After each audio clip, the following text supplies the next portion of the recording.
এই পরিবারের 7 সদস্যের মধ্যে 5 জনই দৃষ্টি প্রতিবন্ধী। দৃষ্টিহীন সন্তানদের নিয়ে অনাহারে অর্ধাহারে দিন কাটাচ্ছেন অসহায় এক মুয়াজ্জিন বাবা।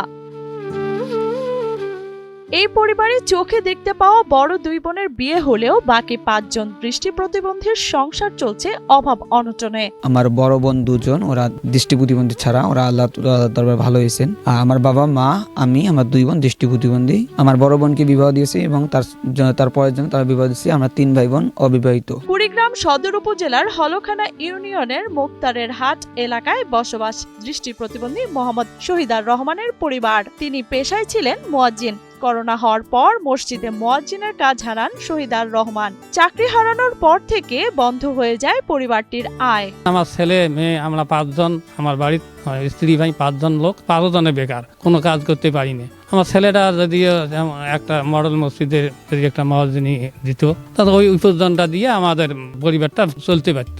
দৃষ্টিহীন শহীদার রহমানের বিয়ে হয় আরেক দৃষ্টি প্রতিবন্ধী নারী আসমা বেগমের সঙ্গে। তাদের সংসারে 4 মেয়ে ও 1 ছেলে রয়েছে। প্রথম 2 মেয়ে স্বাভাবিক হলেও পরবর্তীতে জন্ম নেওয়া 3 সন্তান জন্মগতভাবেই দৃষ্টি প্রতিবন্ধী। বোঝার মতো বয়স হয়েছে আমাদেরকে। তখন যখন আমরা পড়াশোনা করতে পারি নাই, যেমন এখন জেনারেল স্কুল আছে, আমরা তখন ওইখানে গেতাম, আমাদেরকে অবহেলা করতো। কিন্তু এখন তো ব্রেলে অনেক স্কুল হয়েছে, আমাদের জীবন নষ্ট হয়েছে, কিন্তু আমাদের মতো তো অনেকেই মানুষ এখনো জন্ম হচ্ছে, কিন্তু তাদের জীবন যেন নষ্ট না হয়, আমি এটাই চাই। বড় 2 মেয়েকে সবার সহযোগিতা নিয়ে বিয়ে দিয়েছেন শহীদার রহমান, কিন্তু বাকি 3 দৃষ্টি প্রতিবন্ধী সন্তানকে নিয়ে মানবিকভাবে জীবন কাটছে তাদের। তবে একটা চোখ দিয়ে তো আমরা অল্প একটু হলেও দেখি, কেউ যদি পারতো যে আমাদের আরেকটা চোখ যদি পাল্টে দিত, তাহলে আমরা অনেক খুশি হতাম। অনেকেরই তো অনেকে চোখ দান করার মতো সামর্থ্য থাকে বা থাকে, কিন্তু কেউ। আমাদের পরিবারে 5 জন বেকার লোক। এই প্রতিবন্ধী ভাতার উপর চলা খুবই কষ্টকর। আমাদের নাই ভালো পোশাক, নাই মনে চায় না ভালো, সবাই মনে তো চায় ভালো খাইতে, আমাদের সে খাওয়াটার সুযোগ নেই। মা আসমা বেগম এবং চতুর্থ কন্যা 1 চোখে আংশিক দেখতে পান। সেই ঝাপসা দৃষ্টি দিয়ে চলে রান্না বান্না সহ সংসারের সব কাজ। বর্তমানে পরিবারটির একমাত্র আয় সরকারি প্রতিবন্ধী ভাতা। তবে সামান্য প্রতিবন্ধী ভাতার টাকায় সংসারের খরচ, চিকিৎসা, কাপড় চোপড় কিনতে হিমশিম অবস্থা।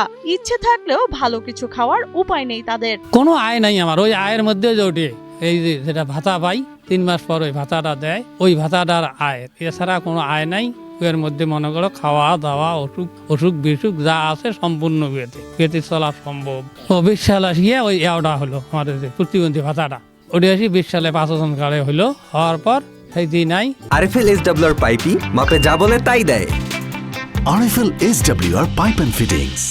চিকিৎসকদের মতে কর্নিয়া প্রতিস্থাপন করা হলে পরিবারের দৃষ্টি প্রতিবন্ধী সদস্যরা আবারও দেখতে সক্ষম হতে পারেন। তবে আর্থিক অক্ষমতা ও কর্নিয়ার অভাবে চিকিৎসা করানো সম্ভব হচ্ছে না বলে জানান শহীদার ছেলে মাসুম বিল্লাহ। আমরা ডাক্তারের সাথে কথা বলেছি, তারা বলছেন করণীয় পরিবর্তনের মাধ্যমে চোখের আলো ফিরে দেওয়া সম্ভব। যে কোনো ফিরে দিত, আমরা কোনোদিন আর কারোর কাছে হাত পেতে চাইতাম না, আমরা নিজে করে খেতাম এবং পাইলে অন্য কারো সহযোগিতা করতাম। পরিবারটির জন্য এর আগে সাবেক জেলা প্রশাসক ও পুলিশ সুপার একটি ঘর নির্মাণ করে দেন। কিছুদিন আর্থিক সহায়তাও পেয়েছিলেন তারা। বর্তমানে একমাত্র আয় সরকারি প্রতিবন্ধী ভাতা। 18 সালে আমার বাসায় আসছে সুলতানা পারভিন ডিসি, মেহিদুল করিম এসপি স্যার। এরা আসিয়া দেহি দেওয়ার পর এও যায় তোমার নাকি এসপি স্যার ওই আমার ঘর বাড়ি দিলে ভাঙা চুড়িয়ে দেখছি, দেওয়ার পরে ওটা আসি উনি এও করিয়ে মানে 3 ফিট পাহা করি দিয়ে ঘরটা 3 আমার আগে ছিল, উনি ওইলে ভাল টাল করে দিয়ে গেছে। সেই থেকে আর কোনো নেই, আমার কোনো সাহায্য সহযোগিতা নাই। 20 সাল পর্যন্ত একজন ডিআইজি স্যার ছিলেন, তিনি আমাদেরকে ভরণ পোশাক দিয়েছেন এবং এই বাড়িটাও করে দিয়েছেন। আর বর্তমান অবস্থা আমাদের প্রতিবন্ধী ভাতা কার্ড 5টা ছাড়া আমাদের কিছু করার নাই। আর যেটা সেটা দিয়ে আমাদের দিন চলতেছে। তা আপনারা যদি কেউ সমর্থন ব্যক্তি বা কোনো বিদ্যাশালী প্রতিষ্ঠান যদি আমাদের কাছে এগিয়ে আসে, আল্লাহ না করে আমাদের অনেকটা উপকার হবে। এদিকে পরিবারটির দিকে সাহায্যের হাত বাড়িয়ে দিলে সংকট অনেকটাই কাটিয়ে ওঠা সম্ভব বলে মনে করেন জেলার হলখানা ইউপির চেয়ারম্যান মোহাম্মদ রেজাউল করিম রেজা। আমরা উপজেলা প্রশাসনের মাধ্যমে ইতিমধ্যে তাকে একটি গরু রাখার ঘর নির্মাণ করে দিয়েছিলাম এবং সামাজিক নিরাপত্তা বেষ্টনী সকল উপকার তার মাঝে আছে। এই পরিবারের প্রতিদিন চলার জন্য যদি পরিবার থেকে কোনো একজনকে চাকরির ব্যবস্থা করে দেওয়া যেত, তাহলে পরিবারটা আর্থিকভাবে স্বাবলম্বী হতো। দৃষ্টি প্রতিবন্ধী প্রতিবন্ধী এই পরিবারটি চান সমাজ ও সংশ্লিষ্ট কর্তৃপক্ষের সহানুভূতি, কর্নিয়া দান ও কর্মসংস্থানের উদ্যোগে পারে পরিবারটির জীবনে নতুন আলো ফেরাতে। সরকার যদি কিছু আমাকে সাহায্য সহযোগিতা করিলে বা কোনো মানে মেলা প্রতিষ্ঠান আছে, মেলা সংস্থা আছে, তারা যদি কিছু আমাদের সাহায্য সহযোগিতা করিলে তাহলে আমরা একটু ভালো চলতে পারলাম। আমরা চোখ চাই, একটা গন্ধ চোখ দেন, আমার না দেন তো আমার বোন দুইটা দেন, তাদের বিবাহ দেওয়ার ব্যবস্থা করেন। আপনার সমাজে যা বিদ্যমান আছেন সবাই একটু আমাদের কষ্টটা ভাগাভাগি করে নেন, তাহলে না সমাজে সবাই এক হয়ে চলতে পারবো ইনশাআল্লাহ।